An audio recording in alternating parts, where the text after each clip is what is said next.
ஐயனார் துணை அடுத்த வர எபிசோடில் பார்த்தீங்க அப்படின்னா, சேரன் வந்து வேலை பார்க்க போன இடத்துல வந்து ஒழுங்காக வேலை பார்க்காம இந்த மாதிரி மனசெல்லாம் வந்து கார்த்திகா மேலே தான் இருக்குது அப்படின்னு சொல்லிட்டு, அந்த கல்யாணம் முடிஞ்சிருக்குல்ல, இந்நேரம் என்ன சாப்பிட்டுட்டு இருப்பாங்க அப்படின்னு சொல்லிட்டு அங்கே வேலை பார்க்குறவங்க கிட்ட பேசிகிட்டு இருப்பாங்க.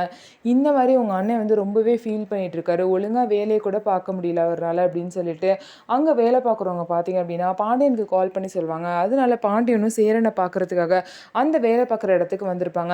என்னண்ணே நீ பரவாயில்லையா, நீ இந்த மாதிரிலாம் பேசிட்டு இருக்கேன்னு நாங்கள் கேள்விப்பட்டோம், உனக்கு என்ன ஆச்சு அப்படின்னு சொல்லிட்டு சேரனை பார்க்கறதுக்கு பாண்டியனும் பல்லவனும் வந்திருப்பாங்க. ஸோ 2 பேரும் பேசிகிட்டு இருப்பாங்க. அதெல்லாம் ஒன்றும் இல்லை, நம்ம சொந்தக்காரங்க கல்யாணம், தெரிஞ்சவங்க கல்யாணம், அதனால யதார்த்தமாக தான் பேசிகிட்டு இருந்தேன், மற்றபடி நான் ஒன்றும் கவலைப்படல, நீங்கள் என்ன நினச்சாலும் வருத்தப்பட வேணாம் அப்படின்னு சொல்லிட்டு சேரன் வந்து பேசுவாங்க. ஆனால் சேரன் பார்த்தீங்கன்னா வீட்டுக்கு வந்ததுக்கப்புறம் கார்த்திகா கல்யாணம் நடந்ததை நினச்சி இந்த மாதிரி நிலா கையை பிடிச்சி ரொம்பவே அழுகுவார். என்னதான் வந்து கார்த்திகாவை அவங்க அம்மா அப்பாக்காக விட்டு கொடுத்தாலும் சேரன் மனசில் கார்த்திகா வந்து இருந்திருக்காங்க. இனிமேல் என்னை மாமா நம்ம கூப்பிட மாட்டாலே, இனிமேல் என் வாழ்க்கையில் கார்த்திகா இல்லவே இல்லைப்பா அப்படின்னு சொல்லிட்டு நிலா கையை பிடிச்சி ரொம்பவே சேரன் அழுகுறாங்க. இதை நினச்சி எல்லாரும் ரொம்பவே கஷ்டப்படுறாங்க. சேரன் வந்து சந்தோஷப்படுத்தணும் அப்படின்னு சொல்லிட்டு அவங்க தம்பிங்க 3 பேருமே பார்த்தீங்கன்னா ரொம்பவே வந்து காமெடியாக டான்ஸ் ஆடி அவங்கள சிரிக்க வைக்கிறாங்க.